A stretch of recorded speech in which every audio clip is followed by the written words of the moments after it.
My clergypreneur is actually a rabbi. He's incredibly innovative, creative, an author. His intelligence exceeds anyone I've ever been blessed to meet in person. He also happens to be my uncle by marriage, but 21 years married, I'll claim him as my own.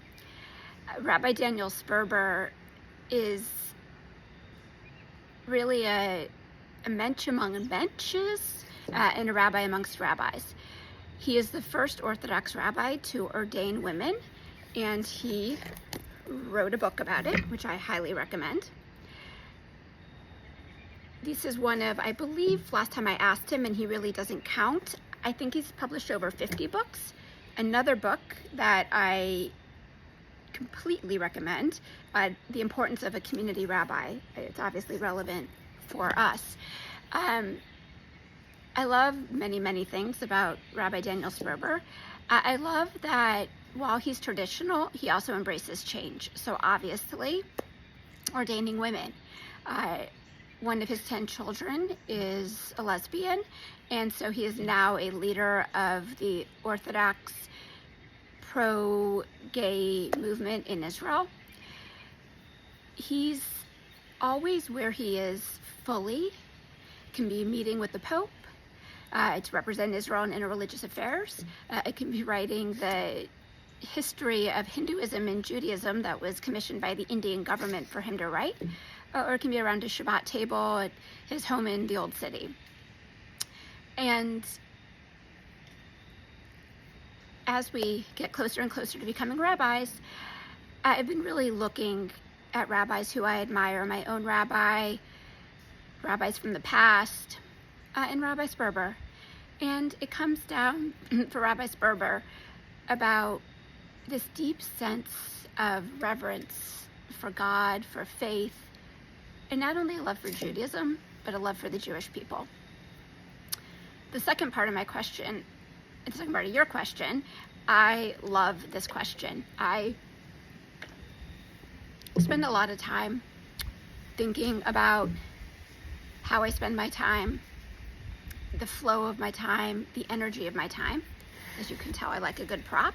And last year I actually created my own, it's called my Spiritual High daily schedule. Struggling with the word schedule because it's not really a schedule.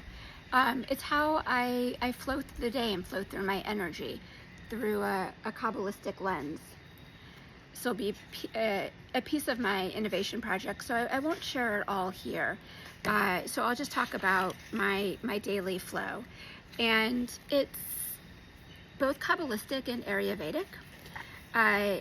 As Rabbi Patrick mentioned in his lesson, we all have different energies at different times of the day. And while this is absolutely true, there's also some fundamental, universal beliefs around this energy flow. And so, as you can tell, this is a blank page. And the way that I split my day and my time, I move through the chakras: being, feeling, doing, loving, speaking, seeing, and knowing.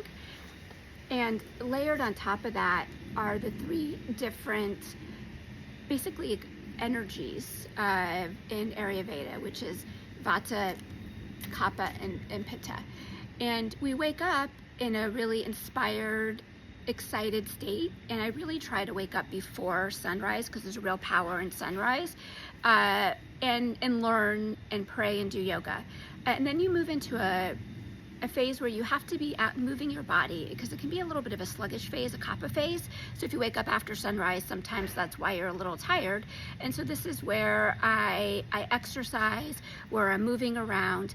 And then about 10 a.m., and this is similar to what Rabbi Patrick said, you hit your pitta phase, which is like fire, and you're burning, and you're like, I can do this. So whatever major project I have, work, rabbinical school, I try to get done between 10 and 2. You also should eat your lunch at this time because it's your digestive system is the strongest. And then you repeat the phases. You move into a Vata phase. And so this is a good time for some, from 2 to 6 o'clock, some deeper thinking, some projects, some inspiration. For me, I love to do some creative processes during this period. And then you move back into the kapha phase because you're starting to kind of, quiet your mind, quiet your body. And this goes from 6 to 10. So you really should try to be in bed by 10, because at 10 pitta hits. And so if you've ever gotten your second wind, it's because your pitta phase has kicked back in and you're wide awake. And then vata is when you're sleeping, but if you wake up before the sunrise, you capture it. So thank you for the question, and this will be a different conversation of how that overlaps with the sphere root.